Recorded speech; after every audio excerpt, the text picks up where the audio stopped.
turns to Part 1. Part 1. Time to look at questions 1 to 4.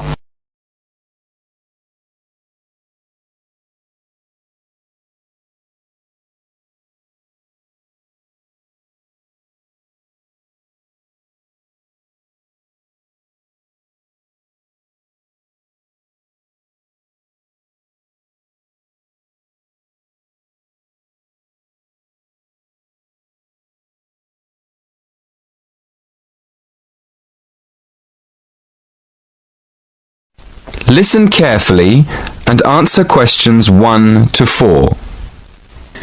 Good afternoon. Many people in the Western world eat the wrong food, and they eat far too much of it. So, the topic of my lecture today is healthy eating. I'll divide my talk into 3 parts. Firstly, I'm going to define what I mean by healthy eating. After that, I'll go on to talk about why people don't eat properly. And then I'll finish my lecture with some ideas for improving the situation. Right. So, what do I mean by healthy eating? Well, some people might think it means eating a lot of meat. Of course, vegetarians wouldn't agree with this. They think eating meat is very unhealthy. Other people think that eating a lot of cabbage is good for you, or a lot of salad. Well, naturally, cabbage, salad and meat can all be part of healthy eating. But for me, healthy eating means 2 things. One is eating a balanced diet, and the other is eating the right amount of food. In my opinion, a balanced diet means eating a variety of foods, including meat, vegetables, fruit, cereals, and dairy foods. Obviously, the amount of food we should eat is more difficult to decide. It depends a lot on how active we are. Before you hear the rest of the conversation, you have some time to look at questions 5 to 10.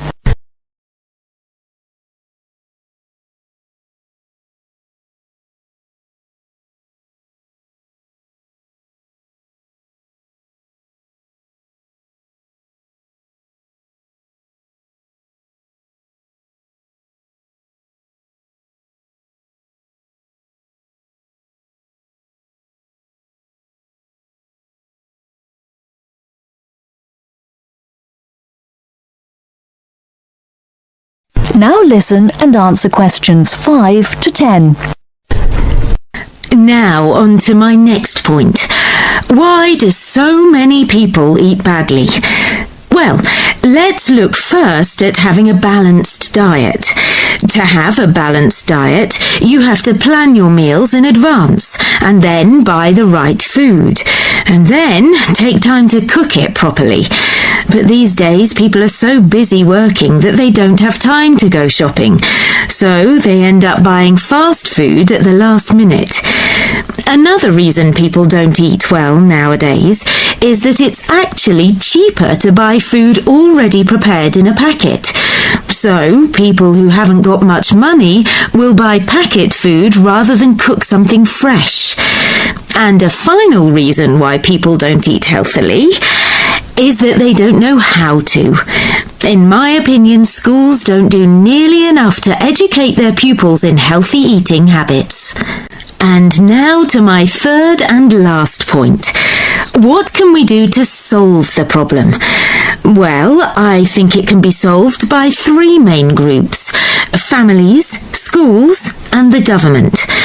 To start with, parents should make sure their children have a healthy diet. Secondly, a lot of schools have self-service machines where their pupils can buy soft drinks, crisps, sweets, and chocolates. I think schools should change what they sell in these machines. Another thing schools can do is make sure that the food they serve in their canteens is fresh and well balanced. And to finish, I'll briefly mention 2 of the measures I think the government should take to encourage healthy eating. One is to limit advertising unhealthy food, and the other is to spend more money on educating the public about the benefits of a healthy diet. In my next lecture, I'll go into more detail about them. That is the end of part 1. You now have half a minute to check your answers.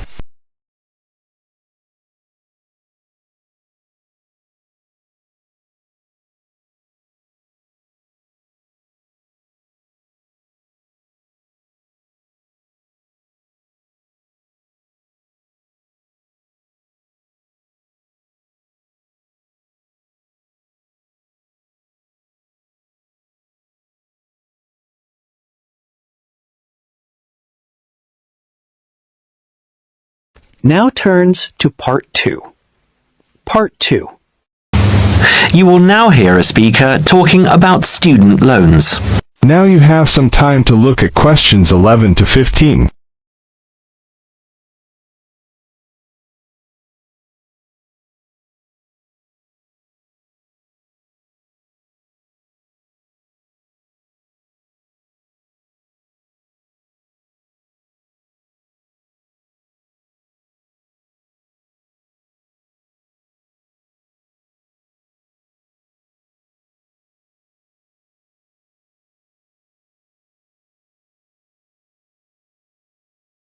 Now listen carefully and answer questions 11 to 15. Thanks for turning up today and welcome to this short talk on student loans. What you'll hear from me today are a few starting points, which should guide you in the right direction for what is suited for you. I'm assuming that most of you have an account at a bank or building society that you can draw funds from. These funds will either be your own or through a loan you may have with the bank. You may even have a credit card you can use. If you don't have a bank account, I suggest you open one with one of the major banks. It's the best option as you will find major banks have more outlets. Within the city and in close proximity to the university are HSBC in City Plaza, Barclays in Ragdale Square, National Westminster in Preston Park, and Halifax in Hope Street. At this stage, I just want to inform international students that not all the services available for resident students will be available to you. As international students, you need to provide documentation stating that you have funds available to see you through the duration of your study. Different banks have different policies, so search out the one that will benefit you the most. You will also need to provide a photocopy of your passport and certification of your enrollment in the university. The most common way of taking out a student loan is either through the university or through a banking institution. If you decide to go with the university, again, you need to supply certification of enrollment and passport if you're an international student, or if you're a resident, you will only need the enrollment details. One word of warning is that you need to be clear on the interest you will be paying on your loan.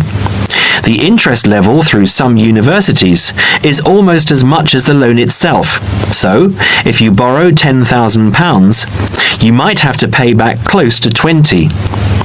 Also, with student loans through the university, you have a limited time to pay them back, and this time is not flexible. You might have only 1 year. You might have 5. As I said, different universities have different policies. Now you have some time to look at questions 16 to 20.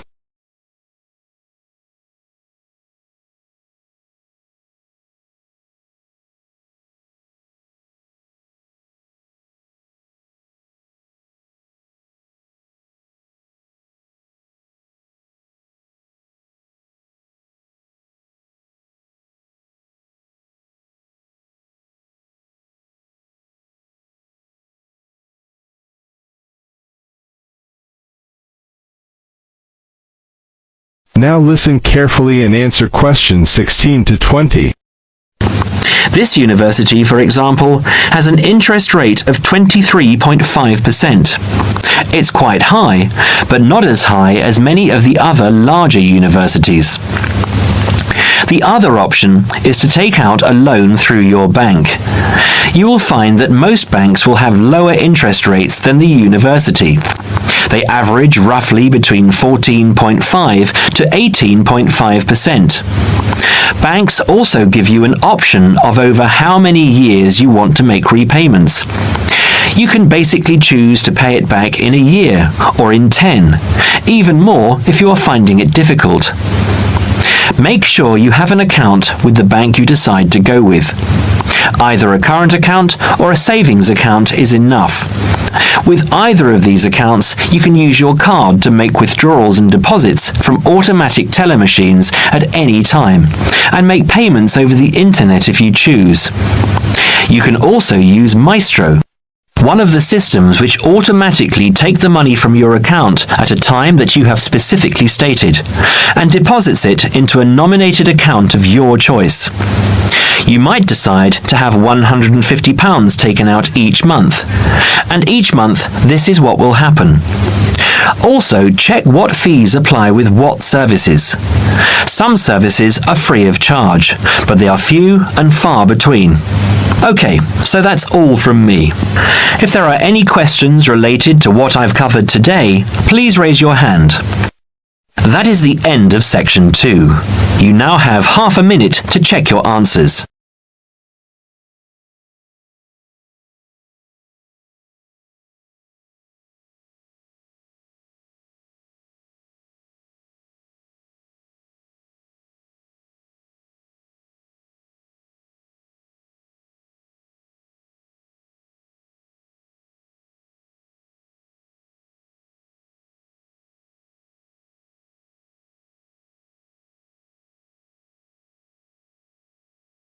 Now turns to Part 3. Part 3.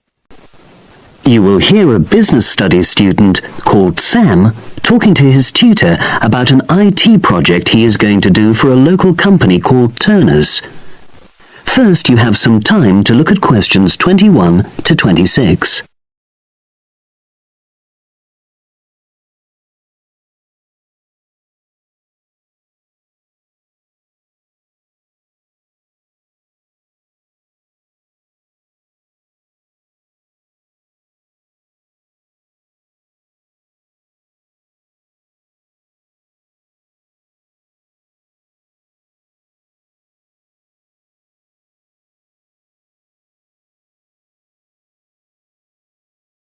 Now listen and answer questions 21 to 26. Hello, Sam. Come in and sit down. Thanks. You're here to discuss your company-based IT project, aren't you? Yes, I've been to see the manager and he's given me a lot of ideas about projects that the company would find useful. But I wanted to ask your opinion about them before I choose one. Yes, that's fine. Now, this company's called Turner's, isn't it? That's right. It's a small engineering company. They make machine components for trade use. They're well established. They started in 1976, but they're a bit old-fashioned. Okay. And what kind of projects did Turner's suggest you could do for the company? Well, they want some improvements made to their customer database. The one that they've got at the moment isn't very useful in some ways. I had a quick look at it. That would be a very straightforward project, and it'd be simple enough to evaluate, but I don't think you'd get enough out of a project like that. You wouldn't learn anything new. Well, another project they suggested is to do with their online sales catalogue. At the moment, customers can look at their products, but they can't actually order them online, which must affect their competitiveness. But I said I thought it would take too long. It's quite a big task. You're right. It's too much for the time you've got. It's a pity, though. Then they want some help with their payroll system. At the moment, the way they calculate pay involves a lot of manual accounting. I suggested they could have a system where employees register electronically when they arrive and leave work, so the hours they do could be transferred automatically. I think you'd get a lot out of a project like that. It would extend your skills, but it wouldn't be too much to take on. A student did something similar a couple of years ago. but this is slightly different. Well, then they need help with their stock inventory. They do everything manually. Really? Yes, and it takes so much time. It's probably very inaccurate, too. An electronic inventory would probably be the biggest single benefit for the company. I'm surprised they haven't had it done before. I know. Then they wanted to improve their internal security. The manager had visited other companies where the staff use swipe cards to access various areas of the building. It sounded useful, but the trouble is I'm not really sure how to do it. Well, I think you're right in that assessment. At the moment, it's probably a bit beyond your level of knowledge. Is that all? Just one more. Customer service. They want to be able to collect feedback from their customers in a more systematic way. At the moment, it's a bit of a mess, and they probably lose business as a result. Would that involve you going to see customers at their own premises? Because in that case, you might have to do a fair amount of traveling, and that would incur expenses that haven't been agreed with these companies. I never thought of that. Well, it might not be a problem, but it's something that needs clarifying. Well, I hope that's been helpful in narrowing down the options. Yes, it has, thanks. I'll be able to make a decision now. But while I'm here, can I talk to you about coursework? Sure. Now you have some time to look at questions 27 to 30.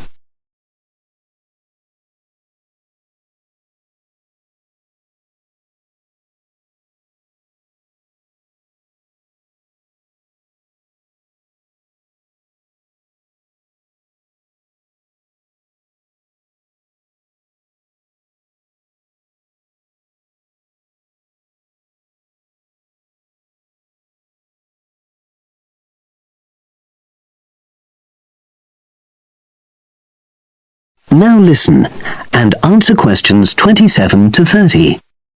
I'm not very happy about the way our group assignment is working. There are some problems. Oh dear. Are people just not getting on with each other? That's the worst thing. Actually, we're all friends. It's not that. But when we're having a discussion about the assignment, one or two people end up doing all the talking and the rest don't say anything. It's a bit frustrating because we need plenty of debate. Well, that's a common observation. You're studying in a group with people from all over the world, and you all have your own ways of participating. In some places, students are more used to listening than talking, and vice versa. I suppose you're right. I'll try to remember that. Does everyone pull their weight as far as sharing the workload is concerned? I'd say they do, yes. And our group elected a leader. She's very good at making sure no one's overloaded. But personally, I feel that there are just too many of us in the group. Whenever we try to arrange a meeting, there's always at least one person who can't make it. It's not anyone's fault, it's just that we've all got slightly different timetables. Well, I'm glad you've talked to me about it. Feedback is always useful. Is there anything else you're concerned about? There are a couple of problems with lecturers that all the students are talking about. Last semester we had negative feedback about the way lectures were organized. There were several occasions when the wrong room had been booked or the same room had been booked twice, that sort of thing. Is that still a problem? That hasn't happened at all as far as I know. Oh, good. It's sorted out then. But I don't know the reason, but some of the staff often turn up late, so we miss 10 or 15 minutes of our lecture time. It might be because they've been copying handouts for students. I think there's a queue for the machine sometimes. Well, I'll look into that. Thank you for telling me. Anything else? The other thing is that it can be very difficult to get to see a lecturer individually. They're all very supportive and friendly when you do manage to find them, but often they're not in their office, even at times when they're meant to be available for consultation. Okay, that's helpful. Now, before you leave, That is the end of section 3. You now have half a minute to check your answers.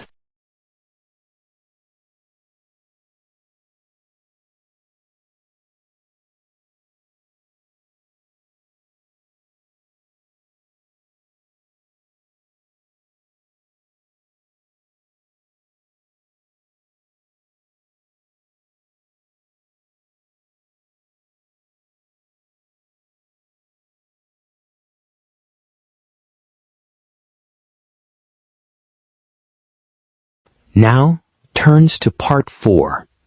Part 4. You will hear part of a lecture about fireworks. Now you have some time to look at questions 31 to 37.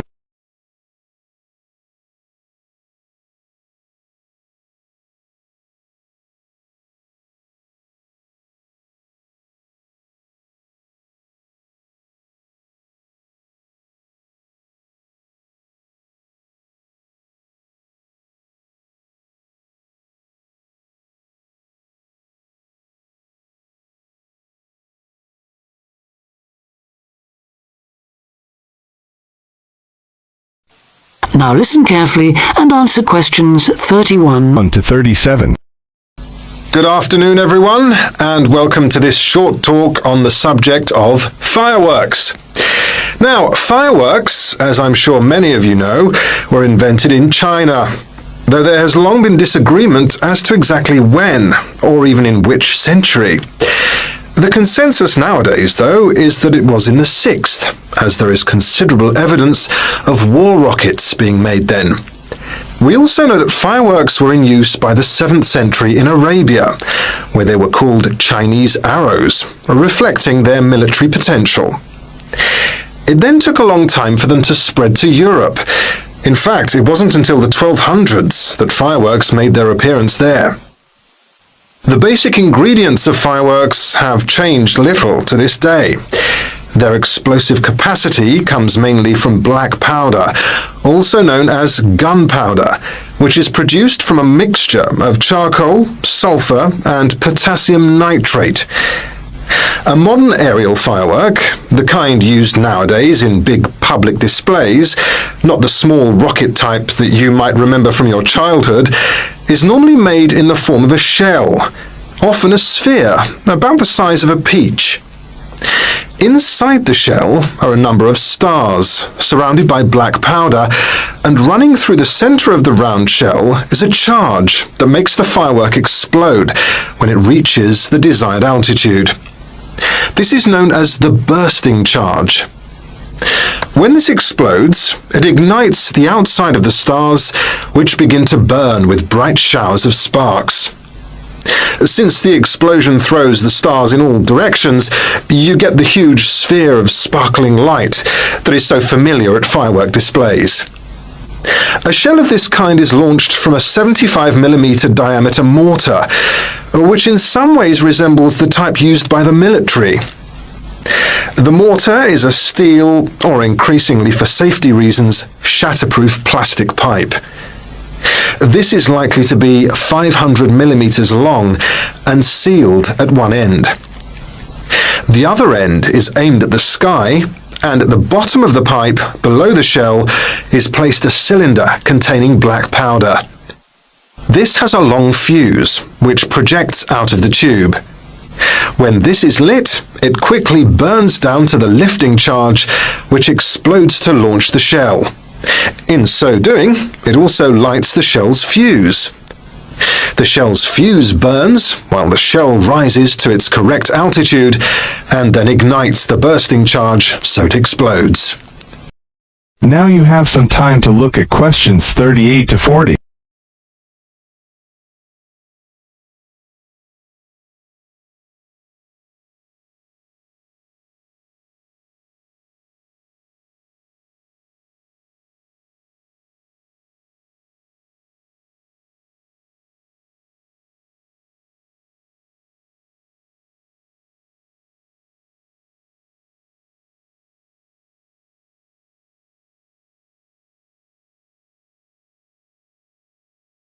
Now listen carefully and answer questions 38 to 40. More complicated shells are divided into sections and burst in 2 or 3 phases. Shells like this are called multi-break shells. They may contain stars of different colors and compositions to create softer or brighter light, more or less sparks, etc. Some shells contain explosives designed to crackle in the sky, or whistles that explode outward with the stars. The sections of a multi-break shell are ignited by different fuses, and the bursting of one section ignites the next. The shells must be assembled in such a way that each section explodes in sequence to produce a distinct, separate effect. The pattern that an aerial shell paints in the sky depends on the arrangement of stars inside the shell. For example, if the stars are equally spaced in a circle, with black powder inside the circle, you will see an aerial display of smaller star explosions equally spaced in a circle. To create a specific figure in the sky, for instance a heart shape, you create an outline of the figure in stars inside the shell. Then you place explosive charges inside those stars to blow them outward into the shape of a large heart. Each charge has to be ignited at exactly the right time, or the whole thing is spoiled. Many other shapes have particular names, like the willow. This is formed by stars that fall in the shape of willow tree branches, spreading a little to the side and then downwards. The high charcoal composition of the stars makes them long burning, so they may even stay visible until they hit the ground. The ring shell is fairly basic. It is produced by stars exploding outwards to produce a symmetrical ring of coloured lights. More complex is the pattern created by the palm, which contains large comets or charges in the shape of a solid cylinder. These travel outwards, explode, and then curve downwards, like the limbs of a palm tree. The serpentine, the last one for now, is different again. When this one bursts, it sends small tubes of incendiaries scattering outwards in random paths, which may culminate in exploding stars. It can be quite spectacular. That is the end of section 4. You now have half a minute to check your answers.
Give it to me.